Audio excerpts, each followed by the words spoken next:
What is going on, YouTube? I am Germ here. Today we have another video breaking down a wacky solo queue pick. We're going to be talking about why this pick's good, why pros are playing it right now, and why maybe you want to try it out in solo queue. Today, obviously, we are talking about Soraka top lane. It is a pick that has been exploding in popularity, in play rate, and in win rate, particularly in Korean solo queue. We have not been seeing it as much in North American or European solo queue, but I think it's a pick that's going to start seeing a lot more play because around the world, it actually has something around a 55 or 56% win rate, and that's Plat Plus. Its Diamond Plus win rates are right up there as well. It's a pick that's winning a lot of games. It's super annoying to play against and relatively easy to pull off as well. In this game, we are taking a look at Sasumde playing Soraka top lane on his Challenger account. So this isn't somebody just trolling around, messing around. This is him playing in Challenger games, trying to win games. So he must think this Soraka top pick is pretty good as well, and he has some decent success in this game. So first, we want to talk about the runes that people are taking on this Soraka top to make it work. We're taking Airy, Mana Flow Band, Transcendence, Scorch, Bone Plating, and Revitalize. I think all those make a lot of sense. Airy's obviously going to be really good for poking people out, but also healing your team. That's going to be great, give you that extra healing, extra shielding. Mana Flow Band, you need to have as much mana as you can. You want to be spamming spells and stuff. Transcendence is going to be really great. You want to have uptime on those spells, especially that ultimate. That's how you're going to be the most successful as that Soraka top pick. Scorch, just going to be really good. You're not trying to go into late games. You don't really want something like Gathering Storm. That Scorch is going to be really nice in lane for you. Bone Plating, you're trying to survive a little bit. You're kind of a sitting duck as a Soraka top as times, and then Revitalize is going to give you that increased healing. That obviously makes a lot of sense. As far as the summoners, you're going to take Flash and Barrier. You don't need TP because you're not going to be making any TP plays. If there's something going on bot lane, you're not TPing there. If your top laner TP's away, you're not answering it. You're Soraka, so there's no reason you really ever need to be TPing. If you did want to take TP, some pros do take it occasionally. Barrier has a way higher pick rate. But if you did want to take TP, it would just be to TP back to lane only. So I don't think you'd be getting as much use out of that. Barrier helps you survive, helps you scale up, helps you get those items. It allows you to prevent turret dives, survive ganks and stuff sometimes. Barrier is just going to be really good on the Soraka. TP is not necessary. And then you're not going to be taking like Ignite or anything like that either. As far as the build in this, the main thing is getting to 2 full items on the Soraka, those items being Athene's first, Athene's Unholy Grail, then you're going into Lucidity Boots, and then it's going to be really important that you get the Redemption. Filling out the build, it really depends on how much gold you have, what the game state is, who you're up against, all that stuff. I've seen people build everything, third item from Spirit Visage, Zanya's, Ardent Censer, Shirelia's. You have a lot of options, but you want 2 or 3 of those items to round out your build, but really you're hoping the games don't go too late.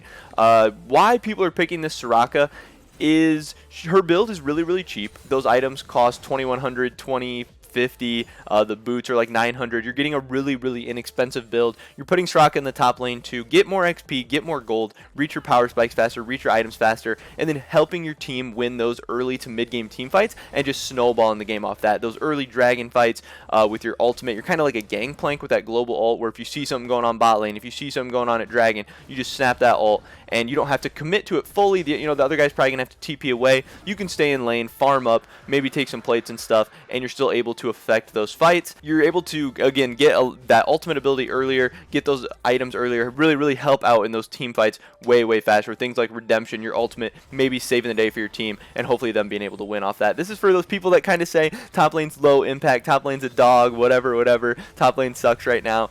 So just pulling out support, you can really enable your team, really help out your team carry. Another reason why I think the Soraka is gaining popularity right now is because we're seeing a lot of engaged supports and stuff in the bot lane. We're not seeing a lot of enchanters, so this is just another way to fit an enchanter onto your team. If your team has something like Thresh, Leona, Nautilus, bot lane, which are 3 of the most picked supports right now for solo queue, then throwing on an enchanter under your team really can help round out that composition and give you just another option to support your carries a little bit better. It makes it a little bit easier for them. If you don't feel like you can have the impact to really carry through the top lane anyway, then this can maybe help you out. Also, if you've ever played a melee champion against Soraka in the top lane, you know how unbelievably annoying and frustrating it can be. Her abilities are so long range. She has like infinite sustain as long as she's landing her abilities. She can just sit there, poke you out with autos, with Qs. If you try to like set up a tower dive or something, she can throw down her E, silence you guys. That's tough. With Barrier, with her ult, gonna be so tough. She can be so annoying. She's so good against melees. So that's definitely when I would recommend picking her. She scales relatively well, and she's just going to be really, really annoying. You're trying to pretty much turn the game into a 4v5 by just starving out the other team's top laner, really being a nuisance for them, and constantly frustrating them.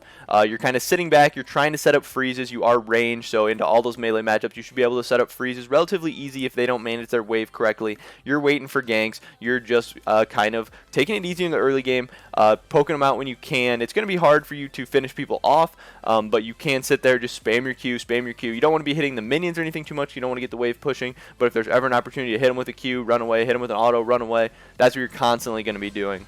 And again, another reason this pick is so good is that games end relatively fast. Solo queue games have been ending really, really fast in Season 10. So by having that strong early game, that strong mid game, being able to be annoying in lane and then get those items fast and really, really make a solid impact on the game, that's one reason why this Soraka top pick is so successful. As the game goes later, she's not going to be as useful to the team. You're just going to have another support, and that's not necessarily going to be as good. But since you'll be at 1 item, 2 item, 2.5 items way faster than the other team's top laner, you can hopefully make a bigger impact, snowball some dragon fights, get your team going, get those big buffs, and then win the game from there. But that's pretty much it for this video today, guys. I just wanted to make a quick video breaking down the Soraka top pick because, again, it's seeing a ton of success in solo queue right now. It's seeing a huge play rate increase. It's really spiking up. This is something that's becoming way more popular around the world. Specifically, it started out gaining popularity in Korea, but now it is definitely spreading out. We're seeing top laners in America playing it. We're seeing top laners in Europe playing it, and I think we're going to be seeing it a lot more because they're seeing loads of success. If you enjoyed this video, make sure you drop a like. Definitely subscribe to stay updated on all of my latest videos. We got tons more guides, strategies, breakdowns, all of that stuff coming to you guys in Season 10. I'm really excited about it. I hope you guys are too. Leave a comment down below. What do you think about the Soraka top pick? Is it something you're going to be trying out, pulling out? If you do, let me know how that goes. Hopefully I see you guys in the next video. But until then, peace.